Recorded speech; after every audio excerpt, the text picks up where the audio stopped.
The refugees formed human caravans called kafilas.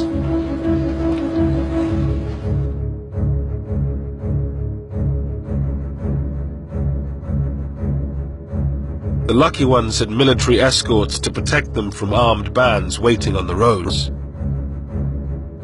The first major refugee movement, the biggest concentration, was about a 50 miles long column of over 200,000 people was moved, and I was escorting it from Jalandhar onwards up to the Pakistan border. Wajahat Hussain was a young army officer. He had been sent to the Punjab to deal with disturbances on the border. We had very few troops with us, very few troops with us. So here were these people. There were no transport arrangements. There were no arrangements for the medical cover. There was nothing except that we had collected these people in open spaces. They were told to move, and they were moving on foot. Some had bullock carts, so they put their belongings on the bullock carts, and their old people and children. Others were on the foot. And we used to do initially we used to do about 15 to 20 miles in a day, but as they got tired, as the days passed by, they became less and less. Military doctor motor भी साड़ी रोटे आके हो गया ऐसा हो गया बीमारी पै गई बहुत ज्यादा बड़ी मुसीबत थी बिठे फिर काबला खिलानी पै नहीं फिर जा रोटियां सब इतना बाहर पै ना उसे रोटियां करना ते कोई जे पकइयां दे पकइयां नहीं पकियां नहीं पानी गंदे पीते पता ना तो धोने लगे धोने भी चाय करके पानी पीना. Throughout August and September, the columns of refugees grew and grew, from hundreds of thousands to millions.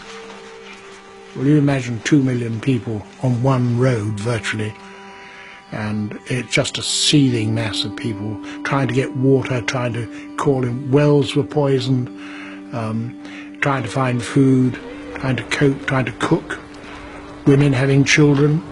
It's awful, awful things.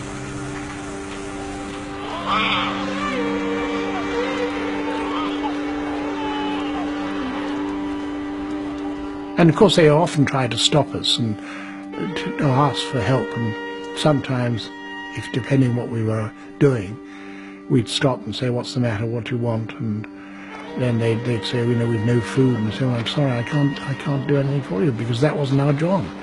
We just didn't have any food to give them.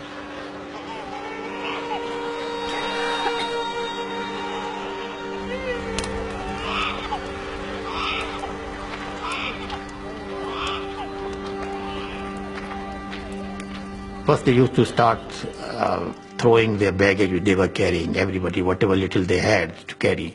And after 3-4 days, they used to gradually drop, and then they were left with just the clothes shattered, tattered. And lastly, the mothers leaving their small babies. That was our biggest problem. And there were these crawling babies, and on the side of the road with these thousands and thousands of people just moving. It was a terrible sight, terrible sight.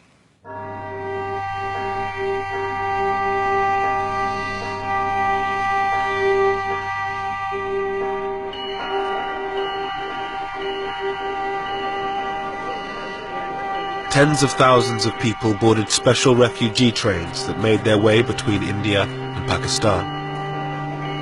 They were easy prey for the armed gangs that roamed the countryside. It was John Moore's job to escort a trainload of Muslim refugees to Pakistan.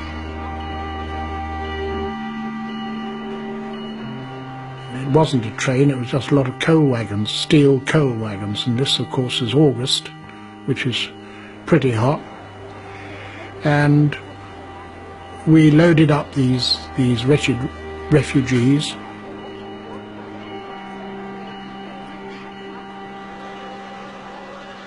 It was very distressing, and the journey from Ambala to Amritsar by train normally you would do it in about, I suppose, 4 or 5 hours, and In this case, it took 4 days.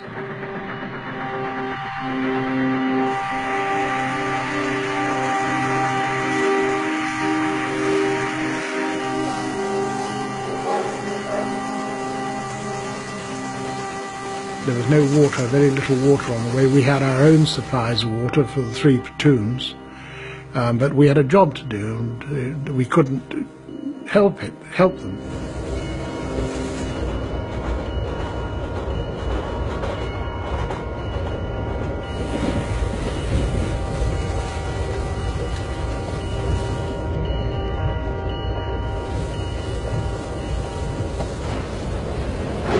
Three days into their journey, they reached the Sikh stronghold of Amritsar. Just 14 miles from the border, they were forced to stop to pick up water. The station had been taken over by hundreds of armed Sikhs. Amritsar station was crawling with, it was packed, it was like sardines, right across not just the platforms but across the tracks. They all had weapons of some sort or another. Some were old blunderbusses, some were fairly modern rifles, spears, swords. They were shoulder to shoulder crowds and pushing and shouting and screaming, and you realized that you were just going into a hell, and if you didn't look tough, you were for trouble, because they would then have gone for us before the refugees. And I said the thing to do is to get the grenades out, let them see. A lot of them are ex-soldiers, these people here, the weapons they were carrying. Let them see you priming grenades, prime the grenades, and that they'll know you mean business then. And doing that, the crowd sort of melted back and away and left us clear. And I suppose we must have been in the station for about 4 hours, something like that. And just as dawn was breaking, we managed to pull away the engine to do the last 14 miles. There had been very little planning for the movement of refugees or their protection. Most British troops had already been sent home, whilst Indian and Pakistani forces were in total disarray. They were totally inadequate forces. And the reason was very simple, because the Indian army was being split. At the same time, don't forget that the troops were also concerned about their families, because wherever they came from, the trouble was going on in their homes also. So they were very much concerned. And most of them were on leave, or they were on the process of joining the new unit, or they had already joined.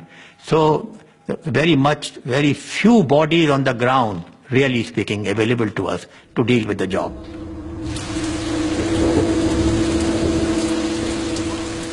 Most trains had no military escorts with inevitable consequences. John Moores was called to Ambala station to meet a train that had been attacked. This was a trainload of, I don't know, 500, 600, 700 people, most of whom had been killed, slaughtered, mainly elderly people, young children, young women, and they had been attacked and slaughtered, shot. I can remember seeing a young woman with her, she was still alive, her head open, cut open, and you could see her brains, and knew there was nothing that we could do. We hadn't got any surgical facilities or anything like that, but it was a horrendous thing, and I still think about it very much. Art student Satish Gujral helped organize the transportation of refugees. In Amritsar, he saw the hatred partition had brought.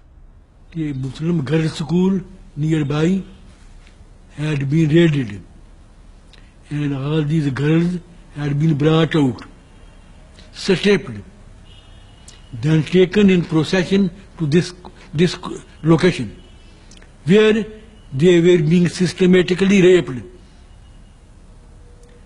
I have recalled in my life story that when watching it, I looked at the face of those others who were attending it in a search of compassion. I found none.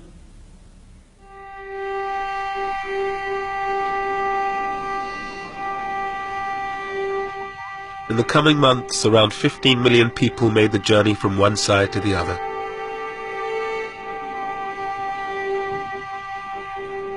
At least 1 million were dead.